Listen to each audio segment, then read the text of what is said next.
नमस्कार दोस्तों, मैं हूं आपके साथ में दीक्षा और बहुत स्वागत है आपका 4 PM महाराष्ट्र में। महाराष्ट्र की राजनीति में एक बार फिर बड़ा उलटफेर देखने को मिला है। दरअसल दिसंबर 2025 के अंत में राष्ट्रवादी कांग्रेस पार्टी के दो गुटों शरद पवार गुट और अजित पवार गुट के बीच गठबंधन की कोशिशें नाकाम हो गई हैं। शरद पवार की एनसीपी ने अजित पवार के साथ सीट बंटवारे और चुनाव चिन्ह पर विवाद के बाद महाविकास अघाड़ी के साथ दोबारा हाथ मिला लिया है। वही ये घटना पुणे म्युनिसिपल कॉर्पोरेशन और पिंपरी चिंचवड़ म्युनिसिपल कॉर्पोरेशन जैसे स्थानीय चुनावों से ठीक पहले हुई है, जो जनवरी 2026 में होने वाले हैं। इसके अलावा बृहन मुंबई म्युनिसिपल कॉर्पोरेशन चुनावों की तैयारी में भी ये बदलाव महत्वपूर्ण साबित हो सकता है। आपको बता दें कि राष्ट्रवादी कांग्रेस पार्टी की स्थापना 1999 में शरद पवार ने की थी, जब वे कांग्रेस से अलग हो गए थे। एनसीपी महाराष्ट्र की राजनीति में एक प्रमुख खिलाड़ी रही है और खासकर पश्चिमी महाराष्ट्र में, जहां पवार परिवार का मजबूत आधार है। लेकिन 2023 में पार्टी में बड़ा विभाजन हुआ। जुलाई 2023 में शरद पवार के भतीजे अजित पवार ने पार्टी से अलग होकर अपनी अलग गुट बना लिया है और अजित पवार ने 40 से ज्यादा विधायकों के साथ भाजपा, शिवसेना, एकनाथ शिंदे गुट वाली महायुति सरकार में शामिल होकर उप मुख्यमंत्री बन गए हैं। चुनाव आयोग ने अजित पवार गुट को असली एनसीपी का दर्जा दिया है और घड़ी चुनाव चिन्ह सौंपा है, जबकि शरद पवार गुट को एनसीपी शरद चंद्र पवार या एनसीपी एसपी नाम से जाना गया है और उन्हें तूतू बजाता आदमी चिन्ह मिला है। वहीं यह विभाजन पारिवारिक और राजनीतिक दोनों स्तरों पर हुआ है। शरद पवार 83 वर्ष के हैं, उन्होंने इसे धोखा बताया है, जबकि अजित पवार ने कहा है कि वे स्थिरता और विकास के लिए ये कदम उठा रहे हैं।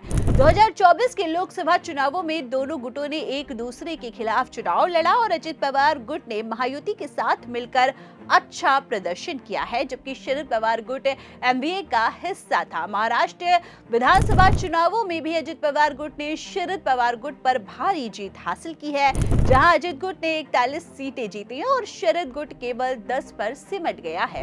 इस विभाजन ने महाराष्ट्र की राजनीति को दो खेमों में बांट दिया है। एक तरफ महायुति भाजपा, शिवसेना, शिंदे, एनसीपी अजित और दूसरी तरफ एमवीए कांग्रेस, शिवसेना, उद्धव, एनसीपी और शरद पवार। वही आपको बता दें कि 2025 में स्थानीय चुनावों की तैयारी में दोनों गुटों के बीच गठबंधन की अफवाहें उड़ी, खासकर पुणे जैसे इलाकों में, जहां एनसीपी की पारंपरिक आधार है। लेकिन चुनाव चिन्ह और सीट बंटवारे पर हमेशा विवाद रहा है। और जहां तक हम बात कर ले दिसंबर 2025 की, तो दिसंबर 2025 के मध्य में अजित पवार गुट और शरद पवार गुट के बीच पुणे में कई दौर की बातचीत हुई। ये मीटिंग मुख्य रूप से पीएमसी चुनावों के लिए गठबंधन बनाने पर केंद्रित थी। शुक्रवार दोपहर को हुई एक प्रमुख मीटिंग में अजित पवार गुट ने शरद पवार गुट को सिर्फ 35 सीटें देने का प्रस्ताव रखा, साथ ही शर्त रखी कि ये सभी सीटें घड़ी चिन्ह पर लड़ी जाएंगी। शरद पवार गुट को ये प्रस्ताव मंजूर नहीं हुआ। उनका तर्क था कि घड़ी चिन्ह पर लड़ने से उनकी पार्टी की अलग पहचान खत्म हो जाएगी।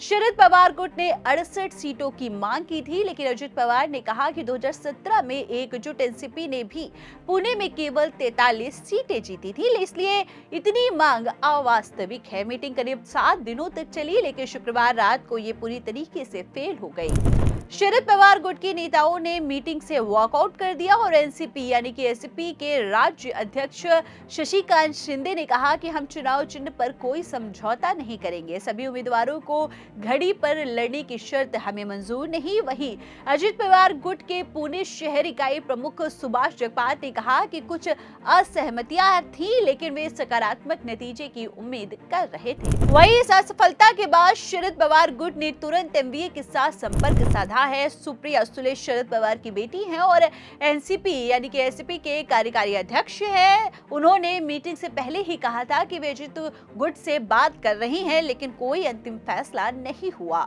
मीटिंग फेल होने के तुरंत बाद शरद पवार की एनसीपी ने महाविकास अघाड़ी के साथ नई मीटिंग शुरू की है।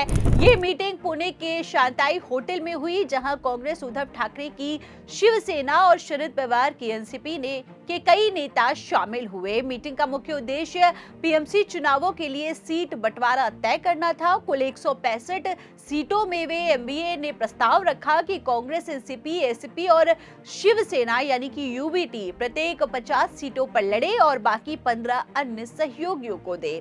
मीटिंग में शरद पवार, एनसीपी से विशाल तांबे, अंकुश काकड़े और मनाली भिलारे, अश्विनी कदम और विधायक बापू साहब पठारे मौजूद रहे थे। अब आपको बता दें कि कांग्रेस की तरफ से अरविंद शिंदे, अभय धाजेड़ और रमेश बागवे उपस्थित थे। उद्धव ठाकरे की शिवसेना से वसंत मोरे, गजानन धरकुड़े और संजय मोरे शामिल हुए। अंकुश काकड़े ने कहा कि हमने सुप्रिया सुले से चर्चा की है और वे एमवीए के साथ जारी रखने के पक्ष में है। वहीं आपको बता दें कि महाविकास अघाड़ी की संरचना में कांग्रेस, शिवसेना, उद्धव ठाकरे गुट और एनसीपी, शरद पवार गुट मुख्य सदस्य है। 2025 में एमवीए की गतिविधियां स्थानीय चुनावों पर केंद्रित रही और हाल ही में उद्धव ठाकरे और राज ठाकरे की एमएनएस ने गठबंधन भी कर लिया है, जो एमवीए में कुछ तनाव पैदा कर रहा है, लेकिन शरद पवार गुट की वापसी से एमवीए मजबूत हुआ है। इस बीच शुक्रवार को ही महाराष्ट्र के उप मुख्यमंत्री अजित पवार ने पिंपरी चिंचवड़ में एनसीपी यानी कि एसपी नेता आजम पानसरी से मुलाकात की है। पानसरी ने पत्रकारों से कहा है कि अजित पवार लंबे समय बाद मुझे मिले हैं। हमने आम मुद्दों पर चर्चा की है। हम एनसीपी, एसपी और एनसीपी गठबंधन करना चाहते हैं और उन्होंने कहा कि जल्द फैसला भी इस पर लिया जाएगा। ये मुलाकात सुप्रिया सुले के बयान के कुछ दिनों बाद हुई, जिसमें उन्होंने संभावित गठबंधन का संकेत दिया था। पिंपरी चिंचवड़ में दोनों गुटों की गठबंधन की संभावना बनी हुई है, जबकि पुणे में बात फेल हो गई है। वहीं आपको बता दें कि महाराष्ट्र में 2026 के शुरुआत में 29 म्युनिसिपल कॉर्पोरेशनों के चुनाव होने वाले हैं, जिनमें बीएमसी, पीएमसी और पीसीएएमसी शामिल है। राज्य चुनाव आयोग ने घोषणा की है कि मतदान 15 जनवरी 2026 को होगा और गिनती 16 जनवरी को होगी। बीएमसी चुनाव मुंबई के लिए महत्वपूर्ण है, जहां एमवीए अलग अलग लड़ सकता है या गठबंधन में लड़ेगा। शरद पवार गुट के एमवीए में वापसी से विपक्ष मजबूत होगा, लेकिन ठाकरों के गठबंधन से कांग्रेस अलग थलग पड़ सकती है। वहीं आपको बता दें कि पीएमसी में महायुति भाजपा शिवसेना साथ लड़ रही है, जबकि एमवीए जो है वो एकजुट है। हाल के स्थानीय चुनावों में महायुति ने 70% सीटें जीती, जो एमवीए के लिए चुनौती है। और वहीं एनसीपी विभाजन से पश्चिमी महाराष्ट्र में वोट बढ़ सकता है, जो पवार और परिवार का गढ़ है। 2025 में महाराष्ट्र की राजनीति में कई बदलाव हुए। महायुति ने स्थानीय चुनावों में मजबूती दिखाई, जबकि एमवीए में दरारें आई। शरद पवार गुट के नेता प्रशांत जगताप ने एनसीपी छोड़कर कांग्रेस ज्वाइन की है, जो वैचारिक मतभेदों का संकेत है। उधर जयंत पाटिल ने उद्धव ठाकरे से मुलाकात की है, जो गठबंधन को मजबूत करने की कोशिश है।